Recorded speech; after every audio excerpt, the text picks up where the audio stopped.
Please welcome the President of the U.S. Conference of Mayors, Oklahoma City Mayor David Holt.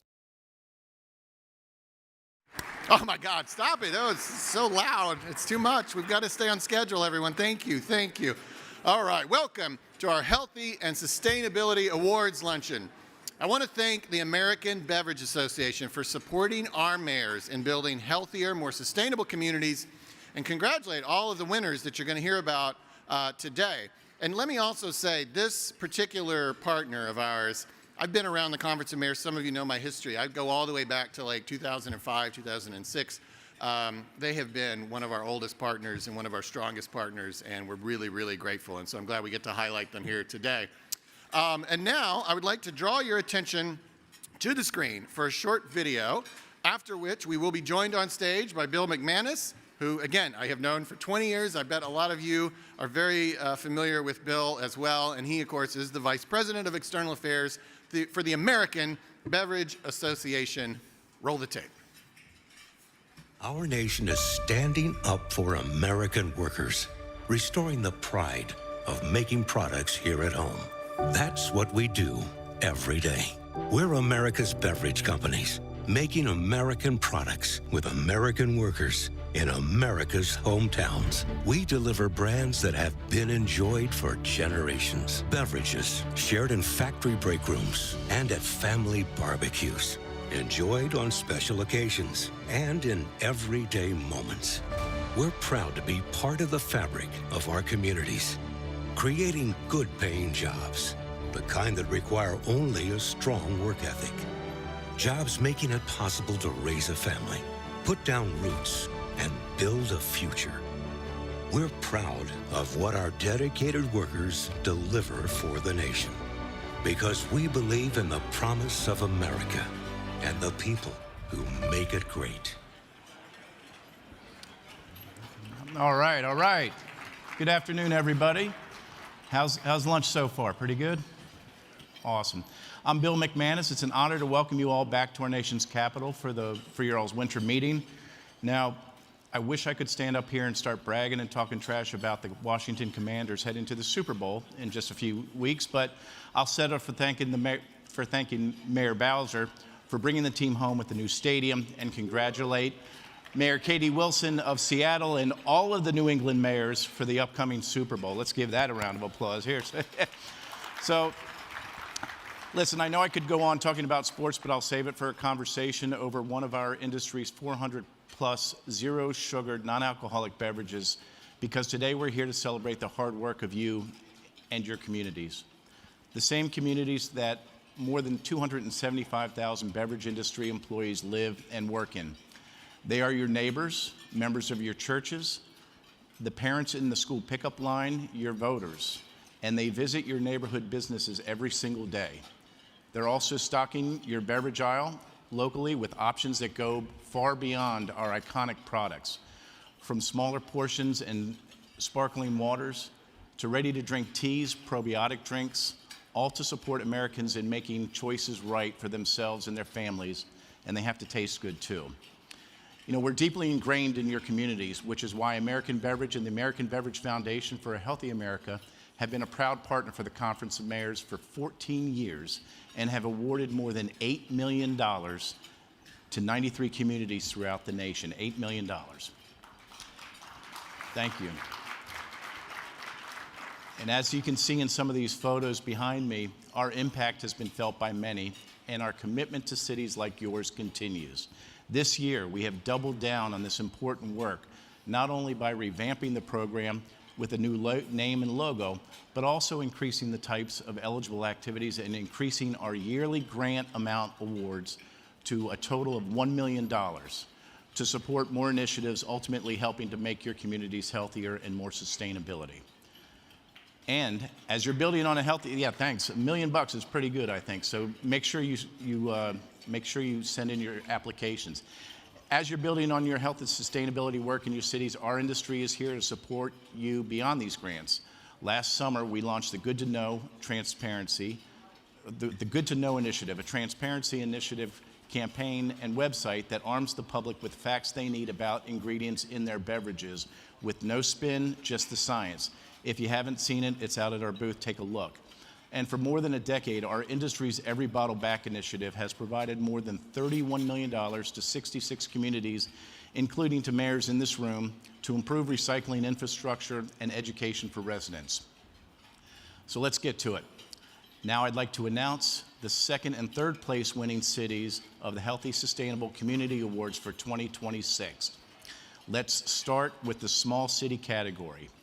In third place for $25,000 is Schenectady, New York.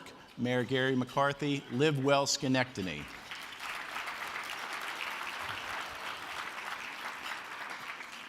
Our second place award, worth $50,000, goes to Riviera Beach Mayor Douglas Lawson and his Healthy Wallets, Healthy Lives initiatives. Congratulations, mayors. Please stand up for a round of applause if you're out there. I think you're up front. Congratulations. Now on to our medium-sized cities. In the medium city category, our third place winner for $50,000 is Rochester, Minnesota Mayor Kim Norton and her Move to the Market Incentivizing Health Equity and Local Foods initiative. And in second place, $75,000 is Bridgeport, Connecticut Mayor Joseph Ganim and the Greenhouse Impact Project. He's a repeat winner. Congratulations, mayors. Please stand for a quick round of applause. I know you're out there. That's awesome. Thank you so much. Large city category. Third place, we recognize Arlington, Texas Mayor Jim Ross will receive $75,000 for his Feeding Children, Fueling the Future initiative. Second place award, worth $100,000, recognizes Sacramento Mayor Kevin McCarty and the Field Trips to Fresh Food Access Program. Congratulations, mayors.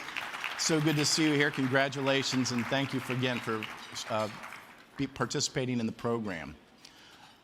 So let's get to the first place winners in each category. Our first place award in the small city category, worth $150,000, recognizes Findlay, Ohio Mayor Christina Murin and her city's the Urban Prairie Pilot Project. Let's welcome Mayor Murin to the stage, and we're going to watch a little bit of video on how things are going and about the program.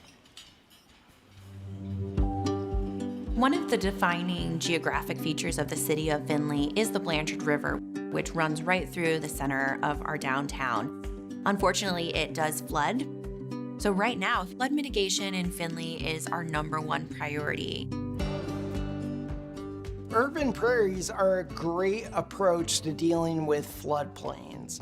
Their root systems actually go down 15 to 20 feet underground. The biological dam that also absorbs the water that it's stopping. With the Urban Prairie Project, it's going to be a really great example of how you can utilize property that's underutilized to really make it a community asset. We envision walkways going through the prairie so that people can get in there and enjoy the beauty of the prairie. This is going to have a huge impact. It's going to help with flood mitigation, creating community, building a healthier community, and I think it's really going to bloom well into the future. If you would. Well, thank you. I'm so excited to be able to see this project come to fruition and grateful to the American Beverage Association for supporting the U.S. Conference of Mayors, allowing projects like these to be able to move forward at a much faster pace or even occur. We know as mayors, we have limited resources and great ideas sometimes don't come to fruition because of resources. So we're really grateful that these dollars are going to allow us to get this project moving, and we're going to see beautiful plants and flowers helping with water retention in our community, helping stop flooding, but creating a beautiful, environmentally friendly and sustainable location for citizens across our community to join, and hopefully you'll all be able to come visit it as well. So thank you to the American Beverage Association and the U.S. Conference of Mayors. Congratulations again, Mayor. Thank you. All right. Let's move on to the medium city. First place in the medium city category with an award of $200,000 goes to Spokane, Washington Mayor Lisa Brown for their Spokane Student-Led Wellness Zone initiative. let's take a look at the program. I'd like to welcome Mayor Brown to the stage, and let's see what's happening in Spokane. Young people here in Spokane, there is a lot of anxiety that they experience. We needed to really focus on how could our neighborhood support youth wellness. Well, I'm interested to hear what you're interested in. Our Youth Wellness Zone, they represent the voices of youth around our community. Letting the youth be the leaders in defining what wellness is and what they specifically would like to see us do to support their wellness is really what's innovative about it. What are some of your ideas about that? We take action. We take action on what we need and what our school needs. We care about these kids. They're the future of our cities. This grant, it's going to highlight what we're doing in Spokane, but give us some concrete resources to continue this work.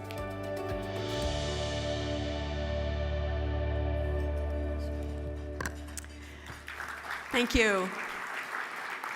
Spokane is thrilled to receive this award, and this was really all about partnership. If you haven't been to Spokane, we welcome you to our city. We have this large river and urban waterfall where the traditional land of the Spokane tribe who partnered with us on the project, along with our school district. We're rebuilding the tree canopy, which is good for a resilient community, and the young people are leading the way. And as you know, when you work with young people, it's very inspiring, and we're really creating future leaders because their advocacy for this project is going to lead to good things to come in future generations. Thanks for the award. Mayor, thank you. All right, on to our first place winner. In the large city category, worth $275,000, goes to Mayor Keith Wilson of Portland, Oregon for his Waste to Wellness Packet initiative. Please welcome Mayor Wilson to the stage, and let's roll the video.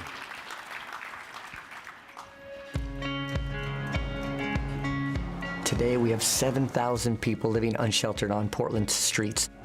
The folks living on the margins need us to be creative and thoughtful in what we offer them.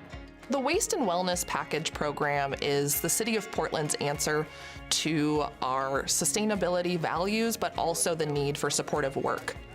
We've seen the success of the Ground Score Glitter program. Paying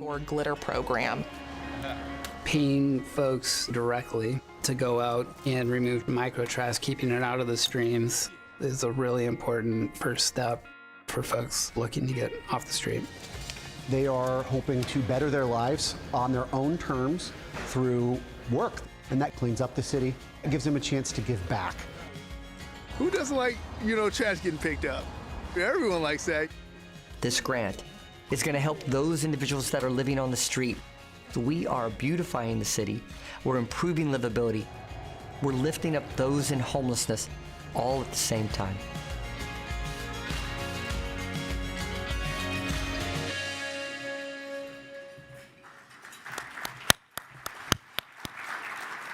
Thank you, Bill. Thank you to the American Beverage Association for this honor. It's a nice privilege. I didn't know that when you came to the conference they gave you money, so I'll see you next year as well. This is a wonderful win-win for Portland. We're using these funds for Ground Score. It's workforce development. It's formerly unhoused individuals that we're lifting up through work, the dignity of a job.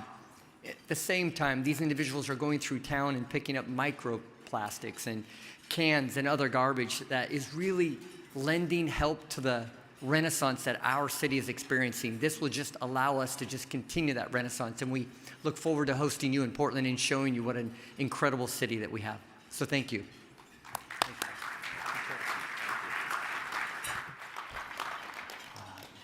Let's congratulate all of our winning cities, and I want to thank the team at the U.S. Conference of Mayors, the incredible and talented staff that Tom has assembled over the years. It's been a joy to work with and dealing with countless issues, and just want to thank them, and also my colleagues at the American Beverage Association.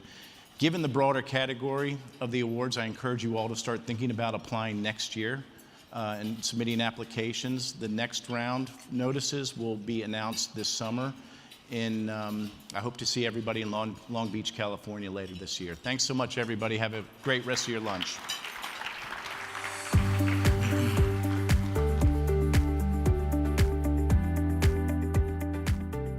Please welcome Philadelphia Mayor Sherelle Parker and Comcast Senior Vice President Brett Perkins.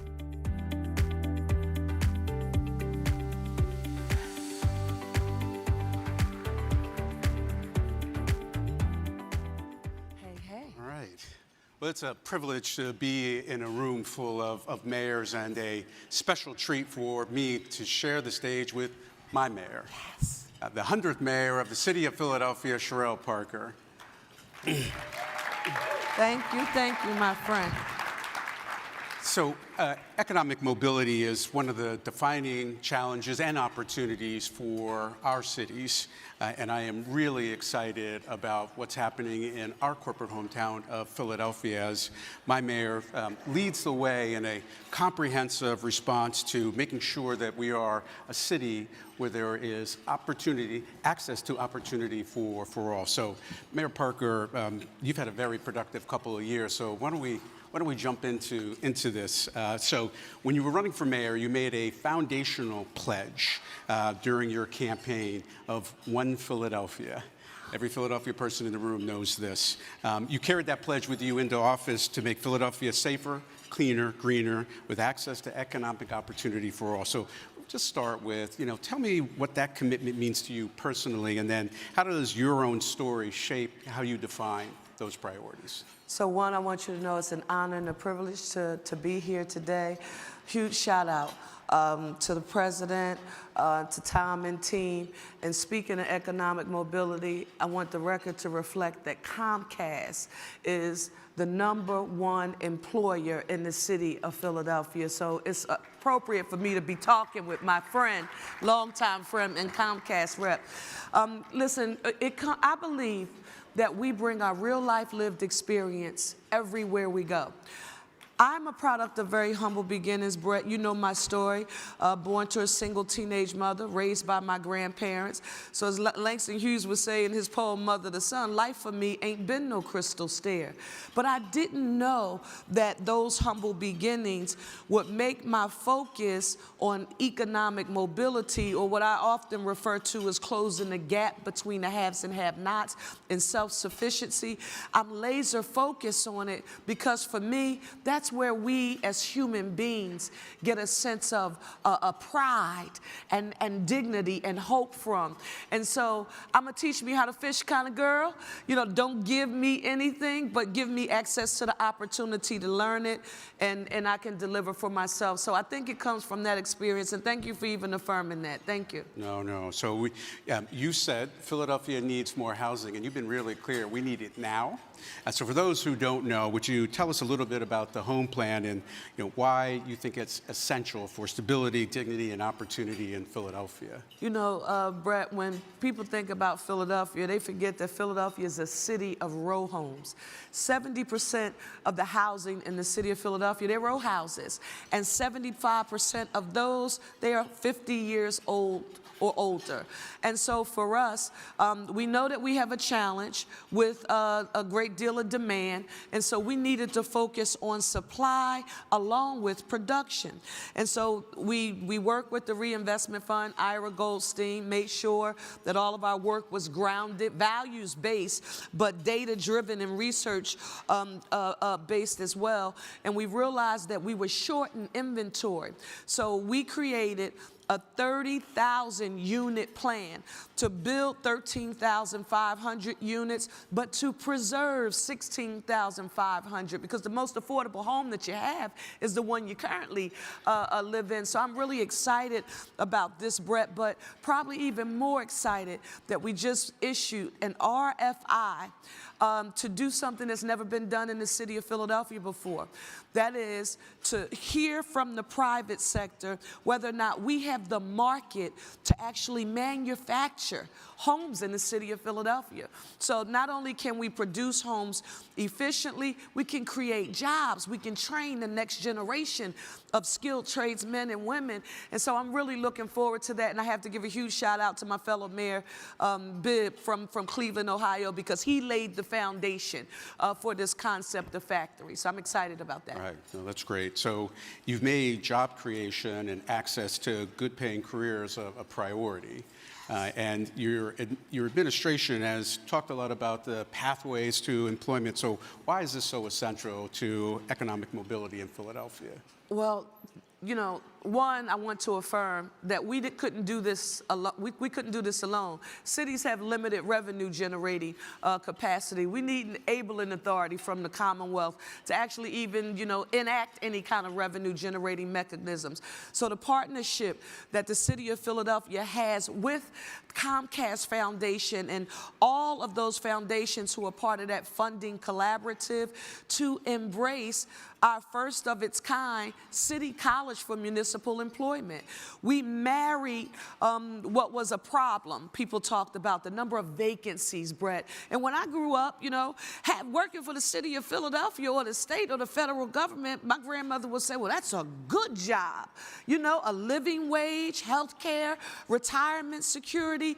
And we just didn't have people who were interested. So, you know, a John Lewis moment, good trouble. Let's marry Community College of Philadelphia with the human resources in the city and every industry that's thriving in the city to make sure there are pathways so that Philadelphians can get access to the opportunity to learn a skill that will put them on the path to self-sufficiency. And we would not have gotten there without Comcast. And I need to say that for the record because we, as mayors, we need those public-private partnerships and philanthropic partners. So thank you. No, thank you for the partnership. So, Mayor, you've talked about jobs, housing, education, but also about execution, urgency, and partnership. So, you know, as you look ahead to the next phase of this work and Philadelphia's role in the national landscape, like, what's the one thing that you'd want this audience of mayors and partners to take away? Well, the first thing I want the mayors to know is that I was so looking forward to this 94th meeting to be with all of our fellow mayors from across the country because this is therapy for me. We understand each other and we speak the same language, and no matter what part of the nation we're from or what party we're from, we're all dealing with the same problems. Brett, for me, it's remembering to stay focused on getting the job done. People want to see government working for them. Whenever we see a lag in civic participation, I would argue it's because people don't feel like government's working. And we as mayors, we don't get a chance to run away from that. So I've committed myself to giving people a government that they can see, touch, and feel. That's extremely, extremely important to me, and proving to them, not through a speech, but through operationalizing and implementing. I'm thinking about our work with the School District of Philadelphia, mentioning economic mobility, and Raj Chetty, the Harvard economist, his work. Philadelphia ranked 50 out of the 50 metro areas in the nation, so we have a lot of work to do. But as a result of it, I'm thinking about the school district. I'm thinking about place-based learning, partnership with the Harlem Children's Zone and Jeffrey Canada, all of that, executing it and putting it to work so people can see it and feel it in their lives on a daily basis. Yeah. Maybe I could you know, touch on one of those. I mean, people know you're an educator, and you've made extended day, extended year a major priority for enrichment and for closing the opportunity gap. So how do you see this program changing the trajectory for Philadelphia's children? Brett, you know, it's really interesting. Sometimes when mayors are talking, you don't know who's really listening. But when we were on the trail and we started talking about safe, clean, and green and economic opportunity for all, I talked about year-round education. And people, you know, like, well, what do you mean? You want kids in a classroom, you know, a hot classroom with no air conditioning year-round? What are you saying? And we were saying no. But I want you to think about the luxury that some have who are more financially well off than others who are not, to connect their children with academic enrichment programs. So we created what we call Extended Day, Extended Year, where every winter, spring, summer break, there are programs operating in schools in the city of Philadelphia that parents don't have to pay an additional fee for. You know, you always hear me talk about the coding. You know, Langston said, I want to play Roblox. And I was like, play Roblox, and and his teacher said, encourage them to want to build Roblox. Well, that's a coding class. But what if you don't have the money to be able to pay for the coding class? Or you are like the Sherelle Parkers coming from humble beginnings. What about access to opportunities for me? And so we built that. Listen, I'm so happy, Brett, over 14,000 slots. Over 14,000 slots for Extended Day, Extended Year, traditional publics and charters. I won't allow people to divide and conquer there. They're all our children. They're a part of our city. So I'm really excited about the partnerships, the teachers, and our leadership in the school district. Great. So I hear you say, and as do all Philadelphians, don't listen to what I say, watch what we do. So when you reflect on, 2 years in this, what tells you that Philadelphia is moving in the right direction? So one, that you can see, touch, and feel in your life when you visit, if you're a resident, a stakeholder, or a visitor, that Philadelphia is safer. Well, the data affirms that. Lowest number of homicides, in almost 50 years in the city of Philadelphia, but that you feel safer. The stats don't matter, Brett, if you don't feel it. I'm a Maya Angelou in life. People will forget what you said, forget what you did, but they'll never forget how you made them feel. So in 2 more years, I want people to feel that we are safer, to feel that we are cleaner and greener, and to feel that there is economic opportunity for also every industry that's thriving in this city, no matter your race, class, socioeconomic status, zip code, religion, sexual orientation, or identity. I want you to have access to the pipeline. So every industry that's growing, we are a city of eds and meds and technology, but we're also a city of maritime, right? So even that industry, making sure that there are educational opportunities and that place-based learning in partnership with the school district, along with the Harlem's Children's Zone. I'm excited about that, and potentially having Philadelphia become a manufacturing hub for housing. Whoa. Imagine a factory working 24 hours, 3 different shifts with the skilled labor trained from our building trades who are also doing the work, and we are responding to the demand and producing what is needed as it relates to the supply of housing. Now that gives me goosebumps. Well, I can reflect, and I need to say in this room, we could spend this whole time talking about all of the things we're doing forward, but you campaigned on a promise to make Philadelphia safer. We couldn't do any of those other things without it being safer. We're corporately headquartered. We want to be a world-class talent attraction, and that has made all of the difference for us. So this is in front of everyone, thank you for making Philadelphia safer. So we're going to... And the very first hire, the best police commissioner in the country. Commissioner Bethel has been phenomenal, and we've been proud to do our piece. And Commissioner Ramsey, I saw our dean is here. Commissioner Ramsey from Philadelphia. He was here today. Yeah. We're fortunate he's still in our city. So we'll. I'm going to, on a closing question. So 2026, it's a big year. And it's a really big year in the city of Philadelphia, the birthplace of American democracy. What could we say to this group to welcome them and invite them to come to the city of Philadelphia in 2026? We will say that we are ready, we are prepared, and we are going to have an amazing celebration for our semi-quincentennial 250th anniversary. It will be inclusive. It will be a time for America to remember who we are, the values that we stand on, and quite frankly, the stories, the real life lived experience, the sacrifice, the pain, but also the beauty. We just finished a panel earlier today, and they were talking about like a potluck, right? Like, you know, you want to get to my heart, you want to have a strong relationship. Food, art, culture, it breaks through all of the noise that seems to be so loud during this time. So when you hear me, Brett, saying, you know, Philadelphia, remember that together we are one Philly, a united city.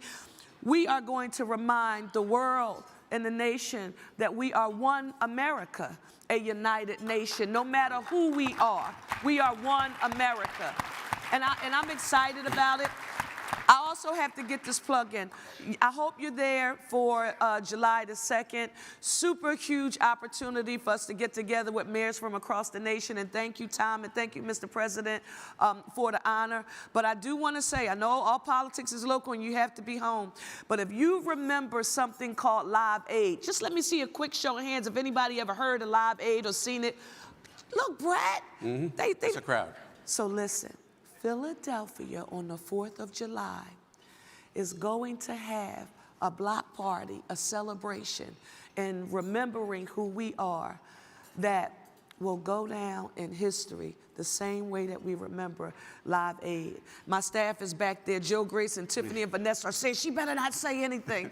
But I want you all to come. If you can, come and visit us. We're going to have an amazing time. And we will be taking a stroll through history to remember who we are so that we can look forward to our amazing future together.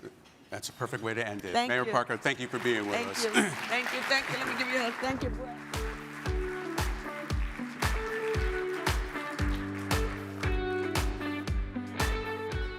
Please welcome to the stage Mayor Brian Barnett and Mayor Aquanetta Warren.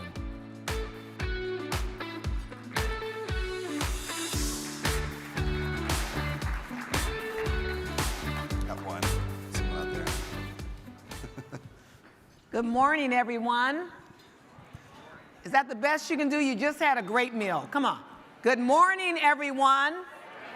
I think it's afternoon. It's afternoon. I was going to say it's not morning, it's afternoon, but you guys caught me. You're West Coast. It's okay. Whatever. I'm honored to join you all today discussing how expanding apprenticeships can help build a future-ready workforce in an economy that is rapidly changing. By the way, we get along. As technology reshapes the world of work, cities are on the front lines, connecting residents to opportunity and helping employers adapt. Today's conversation will highlight how mayoral leadership can remove barriers to economic success and create real pathways to good jobs. I'm excited to be joined by USCM past president Rochester Hills, my great friend, Mayor Brian Barnett.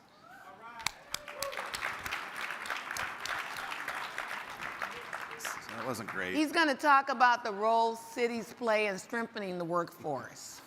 Okay, as mayors, we have to make strategic choices about how our cities prepare residents for today's workforce needs and tomorrow's economy. Why do apprenticeships and skill-based training matter to you as a mayor? And how do they fit into the broader strategy for economic growth in cities? Yeah. Well, thanks, Aquanetta. It's good to be here, and thank you for the invitation. This is an interesting question, an interesting topic for me, because I feel like I want to answer both as a mayor and as a dad, because I see this playing out really in my own house. As a mayor, obviously one of the most important jobs we have, at least I believe, is finding good paying, creating the environment for good paying jobs for our folks.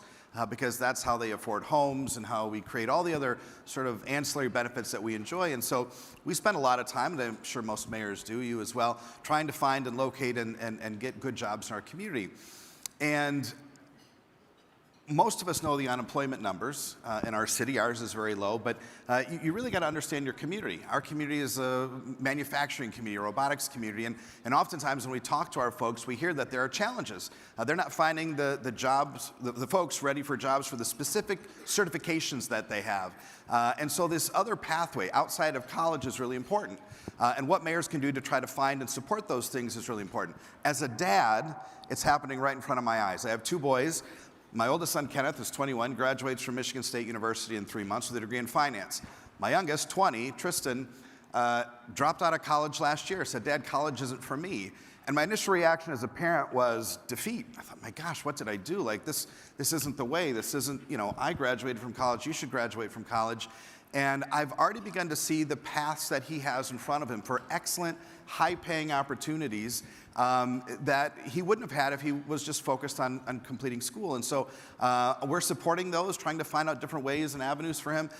An honest antidote to that story, an honest addition, is that my oldest son's graduating with college debt. He borrows money from his younger brother. So it's working in our house, and I think it's probably working in a lot of other places as well. There's lots of paths to success. It's amazing that you would bring that up. Apprenticeships, I always have this comment with some of even my little cousins. I said, you guys all want to be interns. You're going to be there 2 or 3 months. The loyalty comes in for the businesses when you say, I want to be an apprenticeship, because that means you're learning, you're going to stay, and you're going to grow. At the city level, success often comes down to what's practical and scalable. Which workforce strategies have been most effective in helping employers fill critical roles while expanding access to good-paying jobs, particularly for women re-entering the workforce or balancing work and family responsibilities? What should mayors prioritize to see real results? So I mentioned, and probably every one of the mayors in this room could recite right now what their unemployment rate is within 1%, 3%, 4%, whatever it might be. But how many of you know like your local labor participation rate? So like in my city, among women 16 and older, the local participation rate in the labor market is 55%. Now in my city, I know that over 60% of my residents have at least a bachelor's degree. So you put those 2 stats together, and I know that I have a lot of highly educated men, and especially women, who aren't participating in the labor market. So when we look to try to find how we could bridge that gap, we talk to our businesses about, I think the biggest word is flexibility. And many times trying to work with folks to say, okay, you're hiring a full-time position, but what if this was 2 part-time positions? Would you be able to get more applicants because of the flexibility provided by this and still be able to accomplish what you're trying to do? That's a huge thing. And when you ask Aquanetta about what are the things that mayors can do, I've been doing this a long time, and most mayors know this. You have a couple superpowers. One of them is the power to convene. Every single person in your city takes a meeting from the mayor. Your local CEOs, the high school superintendents, the college, university presidents, everybody will take your meetings. And so one of the things we did, and this is a very practical thing, is we looked at our city in Rochester as what the challenges were. In our city, more robots are made than any other city in North America. It's a big industry for us. And when we were talking to our local folks, they said, listen, what we don't see are these college-ready students that have these specific skills. So then we convened the high school superintendents. And we said, listen, here's what the employers are looking for. How come you're not doing that? And they said, well, we're not seeing them come from high school ready to study this. So then we convened the high school superintendents and said, this is what the college folks are saying, what can you do? And they said, our students aren't really excited about robotics. So we went back to the beginning of that pipeline and said, okay, to the FANUCs and other robotic companies of the world, if you will start funding the 5th, 6th, 7th, 8th grade first robotics programs, we'll get these students fired up about robotics. They'll go to high school fired up about it, connect with the college courses that they need, ready to hire a job. It's that talent pipeline that mayors can have a huge impact in convening the right people. It's been a tremendous success in our city. In our city, as you mentioned that, we have what we call the Fontana Mayors Education Coalition. We bring all the superintendents. We're served by 5 school districts. Bring everybody together to the table, business community, our chamber. We also bring in nonprofits, but more importantly, bring businesses. And they're explaining to the superintendents exactly what they are looking for. And there's a lot of it soft skills. How many of our kids don't look people in the eye? Don't want to come to work in some instances. We've had people we gotten jobs for, and they showed up at 6 a.m., and by the break time, they're like, we're out of here. The other part is we're seeing a lot of college students coming back that have to be retrained because they just went and got these great degrees and degrees that will not get them food. So we're trying to make sure that we account for everyone. But here's a really big question. Cities are often on the front lines addressing barriers like rigid schedules, limited training options, and child care constraints. Challenges that directly impact workforce participation. How can mayors build more flexible, locally driven workforce systems that support working families while continue to engage employers and sustain economic growth? Yeah, that's a big one. I like to think about it, so states and federal governments are like, ocean liners. Cities are the speedboats, right? We can change quickly, we can adapt, we can be agile. And where that works great for us, what we've done a lot is a lot of pilot programs, standing up unique apprenticeships, standing up unique collaborations with the university in a specific trade, and trying it. We can set it up in a month, try it for the summer, and if it works, we can keep it going. And we have all sorts of pilots like that. Those things are really difficult for other layers of government because there's so much bureaucracy, and I think that's really important. One maybe specific example of that that I think has been really cool in our city, I'm really proud of this, and this is 100% replicable, and it has zero cost. So hopefully it's There's going to be some theft. Yeah, you steal it. I don't even know where we got it from, but I mentioned that we have a very highly educated community, and despite my representation of that community, it's highly educated, and we know we have a very entrepreneurial spirit. We have a lot of folks that start their own businesses and start their own ideas, and so we said, well, how can we support that as a community? And we do a lot of stuff with RH, Rochester Hills. So we said, let's create something called the Rising Market. I have a Mayor's Business Council, most of you do as well, the C-suite executives of your cities that come together, help the community do different things. And so we began to pitch this idea. We put a call out for all of the young entrepreneurs, grades 6 through 12. And students came in that were making fishing lures and bracelets and babysitting and computer work and so forth. And we said, listen, you're going to come along with the mayor, and we're going to take you to every place the mayor goes. So every time I go speak, we bring 4 or 5 little entrepreneurs with us that set up their stage and sell their wares. And we have created a massive spark in these folks that are now like, this is pretty cool. We get to go with the mayor and sell our fishing lures or sell our little woodworking things. And, I'm reminded of, I don't know if Mayor Couts is out there, but she often wears this little starfish on her shirt.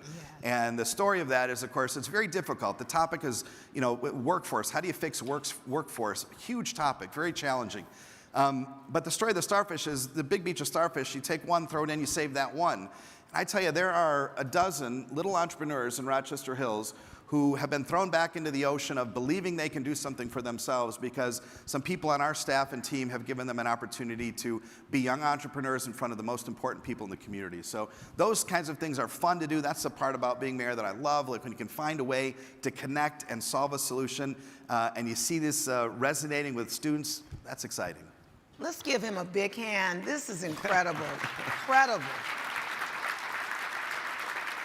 Mayor Barnett, I just want to thank you for being part of this armchair discussion. We have 52 parks in Fontana, and we also have sites with the school districts where we do before and after school, because the biggest challenge for people re-entering the job market is childcare.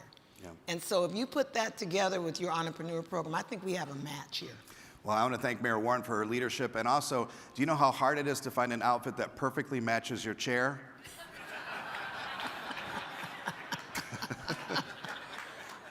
Okay, you're going to get it later. We promised back there we would not start. Well, thank you for being part of this important conversation, and we just thank all of you for allowing us this opportunity to share with you today. Thanks, guys.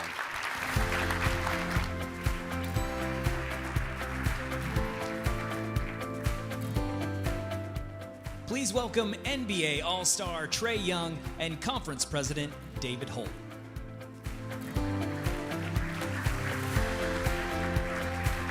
Appreciate it. Well, Trae, thank you so much for joining us this afternoon. We really appreciate it. This is going to be a Great chat. No, I appreciate y'all having me. So, just so by way of background, of course, and you'll hear more about this in a moment, but as we get through some conversation, but Trey grew up in the Oklahoma City metro. Went to high school in a suburb of Oklahoma City. So I've known his family for many years, and we're very proud, obviously, of all your accomplishments. And we still consider you ours as well, back home in Oklahoma. For sure. So you have had a tremendous professional career, first in Atlanta, and now, as of a few weeks ago, here in Washington, D.C. Yeah, there's some Wizards fans in the audience. Yeah. So, of course, Trey has been injured, still is. And so, though he is about 3 weeks into his new chapter, he hasn't been on the court yet. But other than that, how is your new life in D.C. coming? It's been great. First off, thanks for having me again. Thank y'all for allowing me to speak. It's been great being out here in D.C. Like, it's a lot different than Oklahoma from where we from. And, even Atlanta, it's a lot different from there too. So, just getting adjusted. Today is some of my family's coming out for the first time. So, with all the snow and all the bad weather we've had here, I wouldn't say bad weather with snow, but with all the cold weather, it's been kind of tough. So, but it's been great. I'm looking forward to seeing all the national monuments and all the museums around here. And there's so much history about this place that I'm looking forward to really discovering, and obviously winning a lot of games here too. I'm looking forward to doing. Absolutely. Well, in addition to your professional success, you've made time off the court to positively impact the communities that have shaped you. And that's what we really wanted to talk to you about today. You and your family have been focused on supporting facilities and programs that improve the mental health of young people. We'll talk more specifically about that work in a moment, but I'm interested in the motivation behind that, because you always frame your efforts in the community as being about mental health, ultimately. Yeah. So tell me why talking about and supporting better mental health for young people is personally important to you. It's really, really important to me, more just from going through being a 19-year-old going on a college campus and not knowing what to expect, and then all of a sudden you play a few good games and then it feels like you can't go anywhere without being recognized, and everybody telling you how much they love you and how much, they love watching you play, and it's so exciting to see you. And then halfway through the season, and it feels like it's the total opposite. And I think we know a little bit about this. Yeah. Just from losing a few games, and so just being 19, just wanting to play basketball, feeling like I achieved my dream of playing Division I basketball at a high level back home in Oklahoma. It was like a dream come true, and for all that to be going on, and everybody to say maybe some positive and then also a lot of negative things as we started losing later on in the season, it was kind of messing with me. And so I knew as I was working through that, and I was able to get some help from my college coach and got a mentor that I still talk to till this day.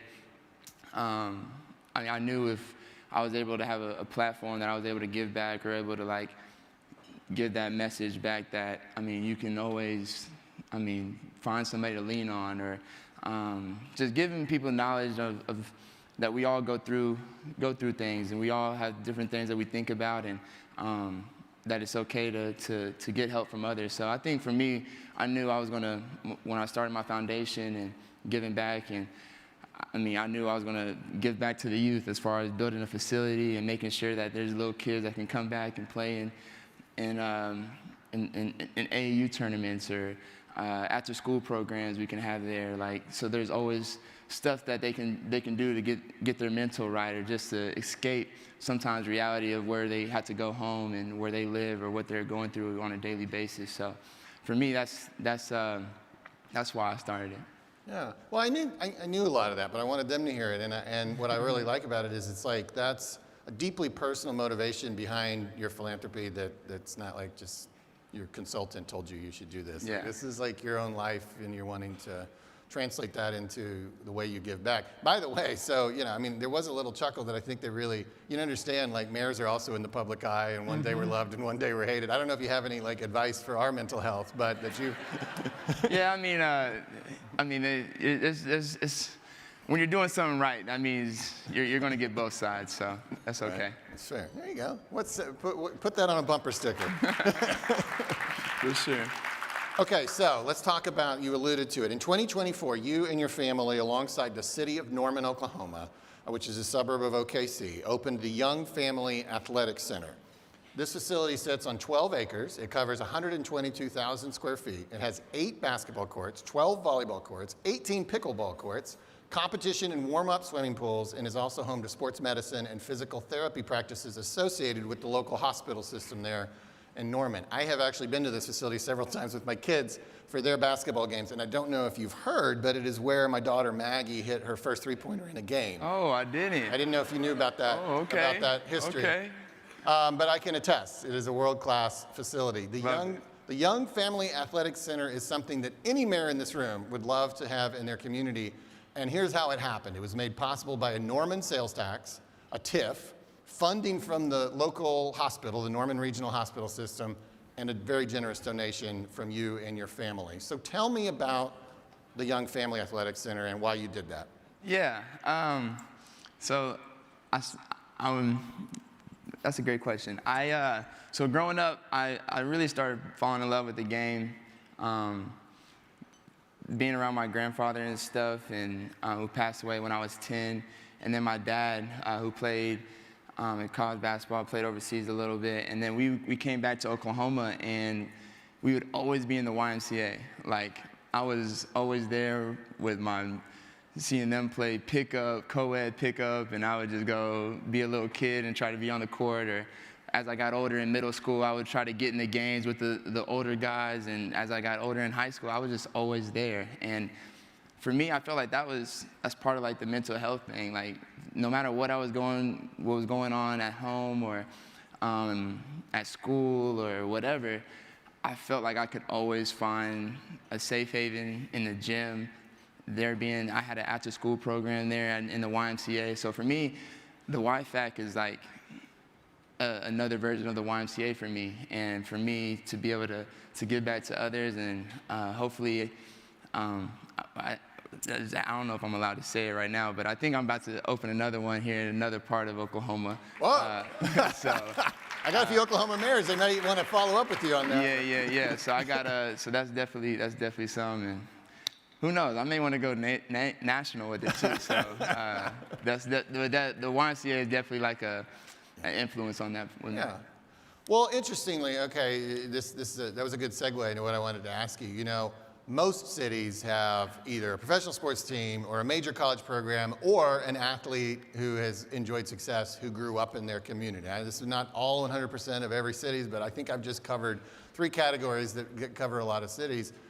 So there's a Trae Young in every community, potentially. You know, how important do you feel like it is for people who have realized success like yours to do this kind of community partnership, to give back? Do you encourage new professional athletes to get engaged like this? Definitely. I mean, as I'm getting older, I'm getting around, like my teammates with the Wizards, I got a lot of young players and young teammates that I can give this type of knowledge to as they get older into their profession, to always remember where you came from. Like, I feel like that's how I was raised. I feel like just being in Oklahoma, the togetherness that I was just around, and even with the players from the Thunder growing up, as I was a kid watching, like, I just knew if I was able to be in that position to give back, that's the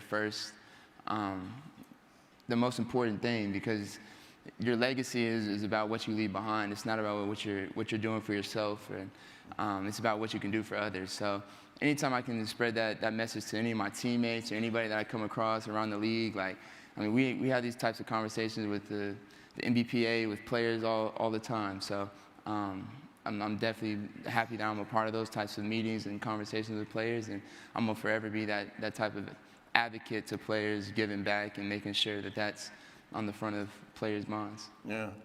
Well, the last thing, well, thank you for that. Thank you for that advocacy, because you never know what mayor in this city will, in this room, will benefit from it one day. Last thing I want to ask you about, and you just alluded to it, is perfect. You're the first Thunder fan to grow up and play on that court. Mm-hmm. Yeah. So people, again, he was growing up a 10-minute drive from the arena, and there's these great, I wish we'd had it, these great pictures of you as a kid with Kevin Durant and Russell Westbrook, Even before that, with the Oklahoma City Hornets, when when Hurricane Katrina happened and they had to go over there, I was watching Chris Paul as a rookie. So, and your dad still has those 2 season tickets after all these years.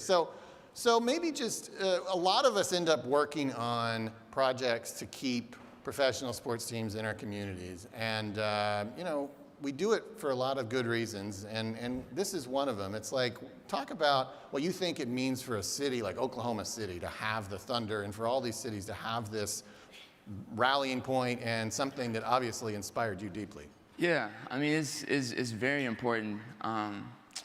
I mean, the impact that the Thunder had and just the players, and I mean, they had on not only me, but just the people around the whole community when there would be things that happened with the tornadoes or with something that would go on with whatever, like being able to have like professional figures, I feel like, to lean on or to look at and feel inspired by can really be impactful for not only just young kids, but even adults to be a certain way and to take their kids, and it allows people to be together. And it was always very helpful for me, so I can only imagine how it can be for the next person too. And I know I'm not the only person out here that can be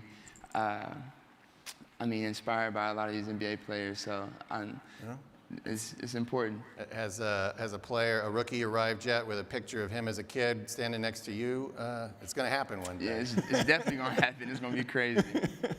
So. All right. Well, thank you so much, Trey. Best of luck with the Wizards. Appreciate Let's thank Trey Young for all he's done. Thank you. My man. Appreciate you, bro.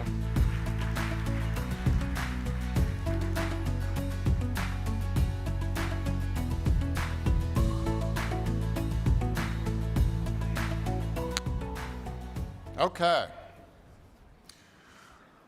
Well, obviously, Minneapolis has been on our mind all week, and we are honored now to be joined by the mayor of Minneapolis. We are deeply grateful that he has taken the time to speak with us during such a difficult moment. The Conference of Mayors has always been a place where, beyond advocating for our residents, we show up for one another as leaders and as people and as friends, especially in times of crisis. The United States Conference of Mayors has stated with a united voice that we mourn the loss of life in Minneapolis, and we urge the federal government to de-escalate. As mayors, yes.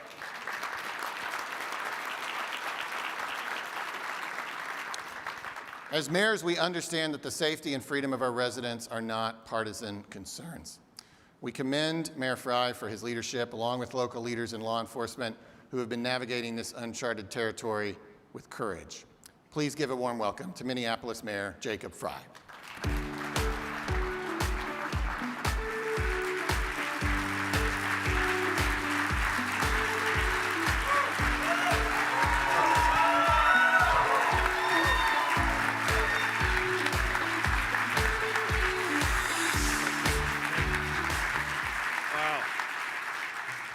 Well, this is exactly the group therapy session that I needed.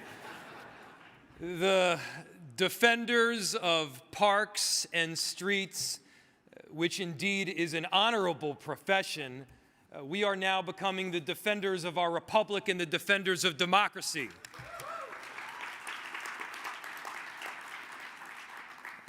And it is heartwarming to be here with all of you because, I see your name on amicus briefs.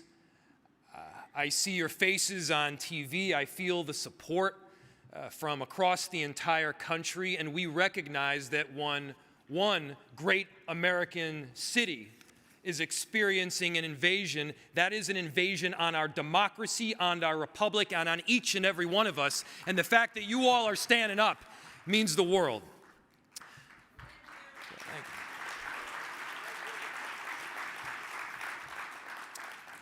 you. Never in a million years did I think that we would be in this place where troops and federal agents by the thousands have been deployed on a great American city, where the Department of Justice is used as a weapon to silence dissent, where the very foundational principles of our democracy and of our republic are questioned. I didn't take this job to get into the business of defending democracy. I did it because being a mayor has always been my dream job. There's great honor in filling potholes. It is noble to keep people safe and to build affordable housing. That work which we do every single day is foundational to the principles of our republic, and all the same, we find ourselves in a different position right now. We are on the front lines of a very important battle, and it's important that we aren't silenced, that we aren't put down. This is not a time to bend our heads in despair or out of fear that we may be next, because if we do not speak up, if we do not step out, it will be your city that is next.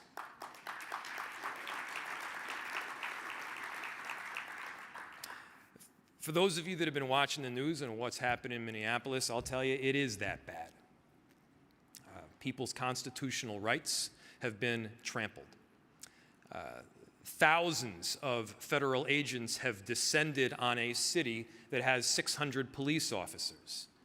600 police officers and somewhere between 3,000 and 4,000 federal agents, ICE, and Border Patrol.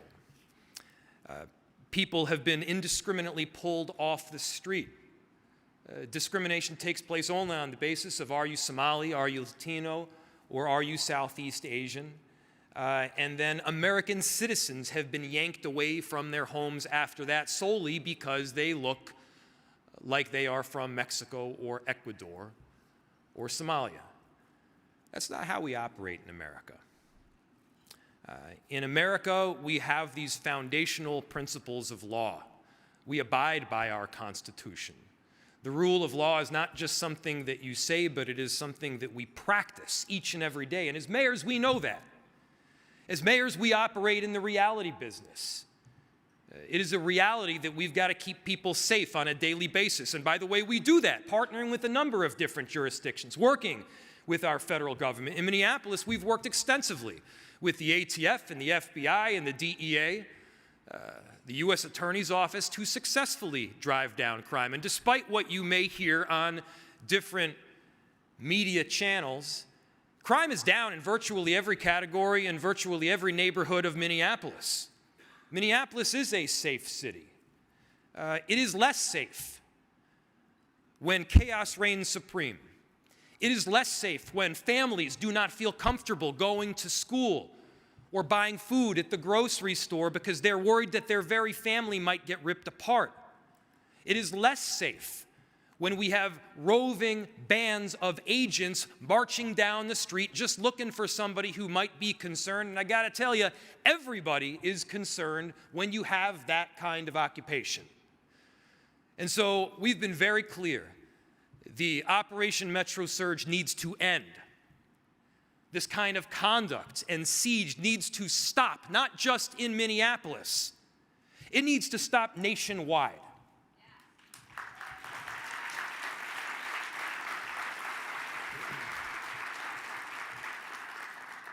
What's become clear to me is this is obviously not about safety.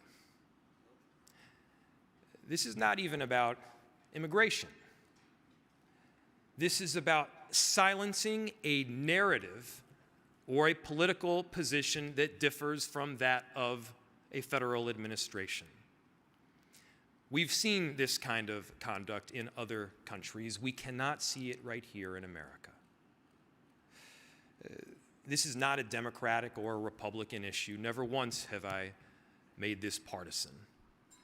This is a foundational principle of making sure that the endurance of our republic can continue on.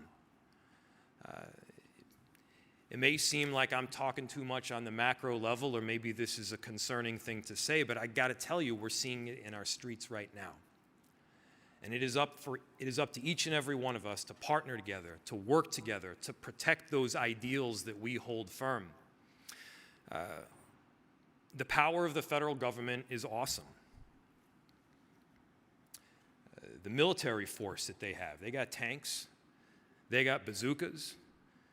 They can lay siege on American cities with thousands of agents and even troops, far outnumbering that of local police department. In Minneapolis, we've heard them say that they will end this siege when we hand over voter rolls. We've seen them attack and invade not just with this occupation, but also with the Department of Justice being used as a weapon. They're investigating me and several other local elected officials, not because we've done something wrong, but because we have exhibited one of the core responsibilities that both I and you have as mayors. And that is the core and foundational responsibility to speak on behalf of your constituents.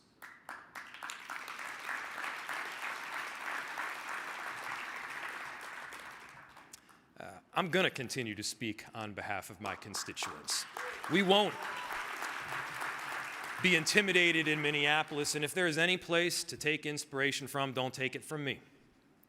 Take it from the 435,000 Minneapolis residents that call our great city home and the many more that come and go. Take it from the tens of thousands of people that have stood up and peacefully protested to say we love our neighbor, we care about our collective family, and we're going to do everything possible to keep them safe.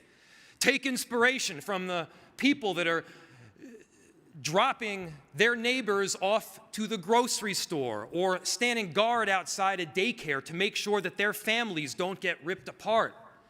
Take it from the countless people that are exhibiting this foundational love of both city and, importantly, country. This is an opportunity to be a patriot, to stand up for the kinds of liberties and freedoms that we all hold dear. As a nation of immigrants, it should not matter where you are from. We rise based on our own merit. We fall based on our own flaws. Whole communities are not held accountable for the actions of a few. In America, we've got that kind of due process. We got to stand by that due process where you actually have rights. Those rights are exhibited in the form of a court system. And the battlefield that we need to be operating on is that court system right now. Look, in cities, we have laws that we abide by. We have work that we need to do.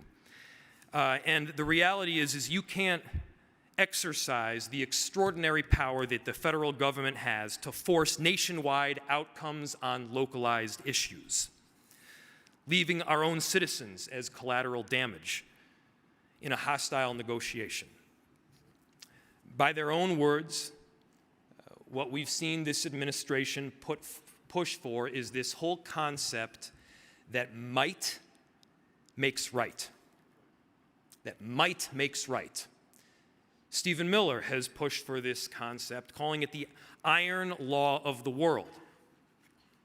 That might makes right. Stephen Miller is wrong. Time and again,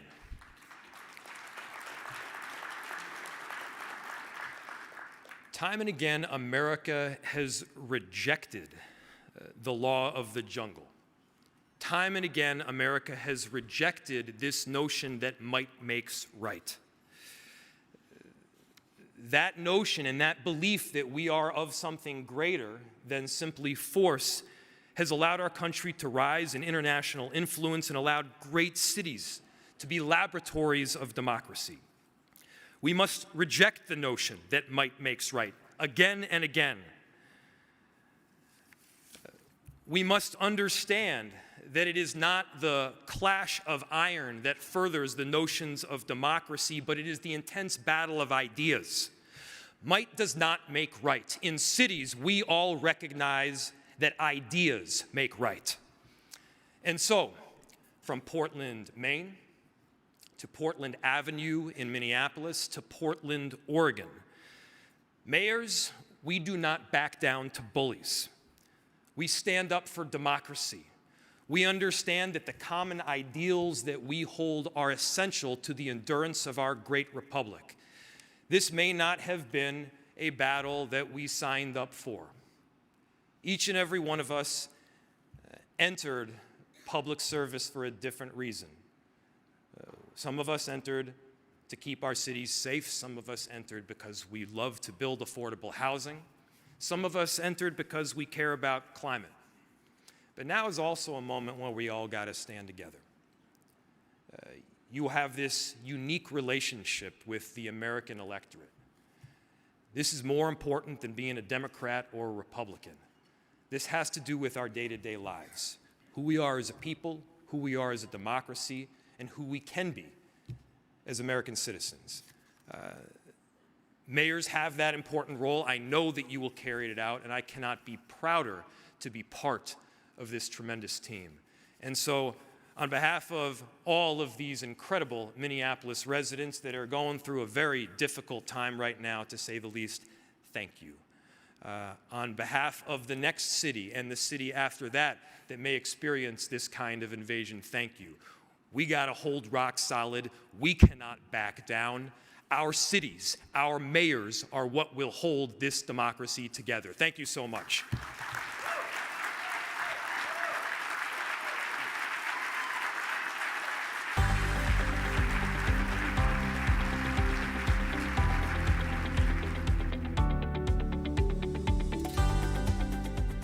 This session is now adjourned.